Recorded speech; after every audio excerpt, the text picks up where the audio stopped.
जय हिंद दोस्तों, मैं लवी पालीवाल स्वागत करता हूं आप सभी का आपके अपने YouTube चैनल जीएस क्रांति विद लवी में।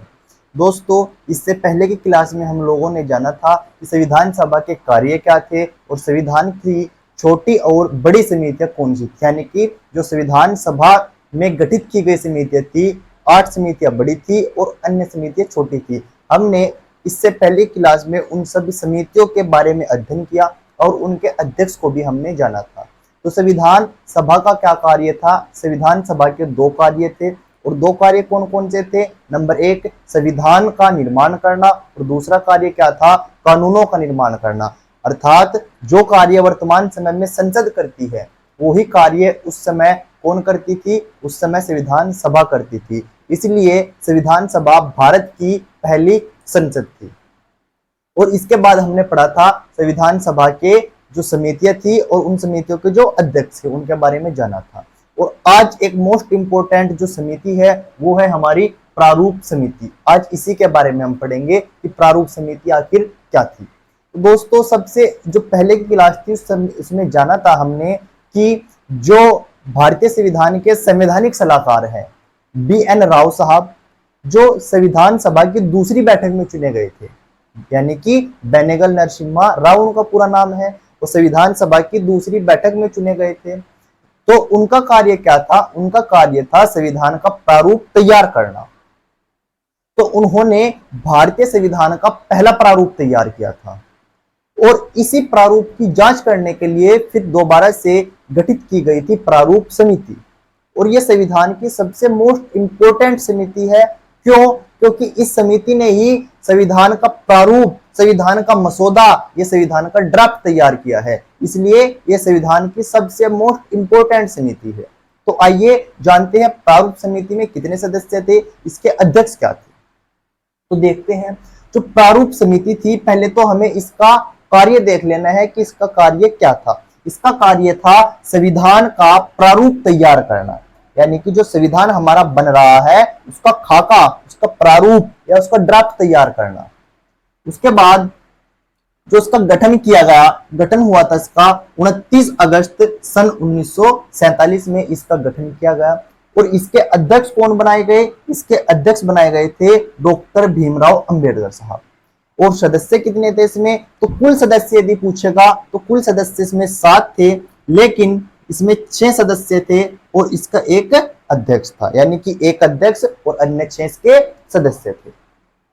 सदस्य में कौन कौन थे? इसके कौन कौन लोग थे, क्या क्या नाम लेंगे सदस्यों में? तो सदस्यों में आएगा KM मुंशी, कन्हैयालाल मणिकलाल मुंशी इनका पूरा नाम है। दूसरे सदस्य मोहम्मद सादुल्ला। तीसरे सदस्य BL मित्तर। चौथे सदस्य अल्लादी कृष्णा स्वामी अय्यर। 5वें सदस्य N गोपाल स्वामी अयंगर। 6ठे सदस्य थे इसके DP खेतान। लेकिन इनमें बाद में थोड़ा सा बदलाव हुआ। और बदलाव क्या हुआ? जो BL मित्तर साहब थे इन्होंने अपने पद से त्याग पत्र दे दिया और फिर इनके स्थान पर दूसरे सदस्य कौन चुनकर आए? N माधव राव। दूसरे जो सदस्य थे DP खेतान, इनकी मृत्यु हो गई और मृत्यु के बाद कौन चुनकर आए? फिर दोबारा TT कृष्णाचारी चुने गए थे दोबारा प्रारूप समिति के सदस्य। तो इस समिति का इतना अधिक प्रभाव क्यों है संविधान पर, इस चीज को हम जानते हैं। क्योंकि इस समिति ने प्रारूप तैयार किया संविधान का। अर्थात क्या हुआ? जो हमारा भारतीय संविधान है वो बहुत सारे देशों के संविधान का मिश्रण है। जब बाहर से, विदेश से कोई चीज लाई जाती थी कि इसको संविधान में ऐड करो, तो उसको प्रारूप समिति को लाकर सौंप दिया जाता था। तो जब प्रारूप समिति को लाकर उसको सौंपा जाता था तो प्रारूप समिति उस चीज की जांच करती थी कि यदि इसको संविधान में जोड़ा गया तो उसका लाभ क्या होगा और यदि न जोड़ा गया तो उसका नुकसान क्या होगा। तो ये सब कार्य करने की जिम्मेदारी किसके पास थी? प्रारूप समिति के पास थी। और प्रारूप समिति क्या करती थी? उसको संविधान में जैसी ऐड करती थी, फिर इसको संविधान सभा में रखा जाता था और संविधान सभा में इस पर बहस होती थी। यदि आपने इस चीज को संविधान में ऐड कर दिया तो क्यों कर लिया, और यदि इसको संविधान में ऐड नहीं किया, संविधान में नहीं जोड़ा तो क्यों नहीं जोड़ा। तो उन सब के जवाब किसको देने होते थे? डॉक्टर भीमराव अंबेडकर साहब को उनके जवाब देने होते थे। क्यों? क्योंकि वे इस प्रारूप समिति के अध्यक्ष थे। और इसीलिए डॉक्टर भीमराव अंबेडकर साहब को संविधान का जनक कहा जाता है। क्यों?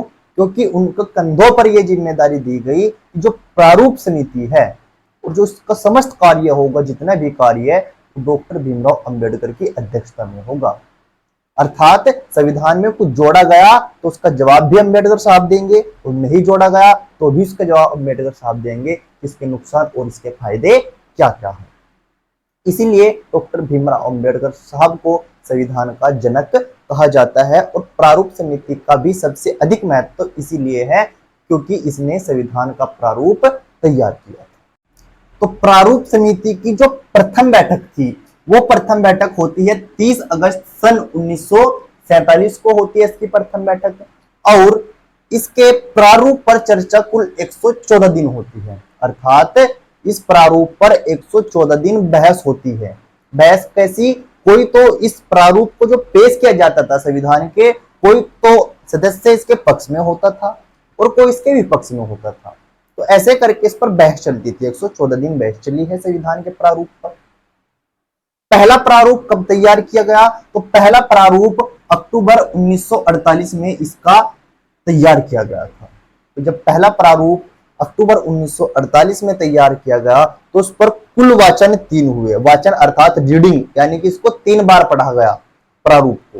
कब कब पढ़ा गया? एक तो पहली बार कब पढ़ा गया?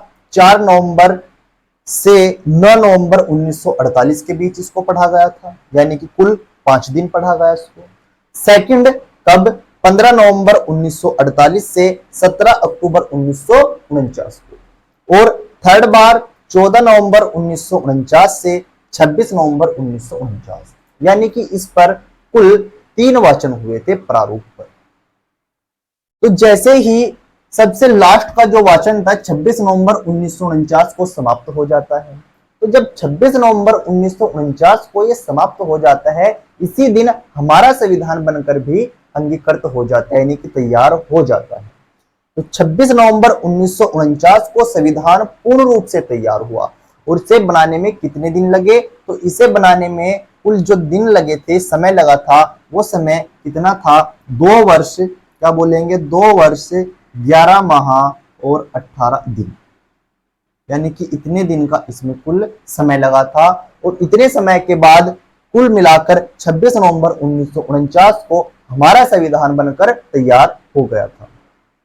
तो जब हमारा संविधान बनकर तैयार हो जाता है 26 नवंबर 1949 को, तो बात यह आती है अब कि इसको 26 जनवरी 1930 को क्यों लागू किया गया? जब ये 26 नवंबर 1949 को बनकर तैयार हो गया तो इसको इसी दिन लागू कर देना चाहिए था, लेकिन संविधान सभा ने इसको 2-3 महीने लेट क्यों कर दिया? 26 जनवरी 1950 को क्यों लागू किया? तो उसके पीछे भी एक रीजन है। रीजन समझेंगे क्या रीजन है इसका?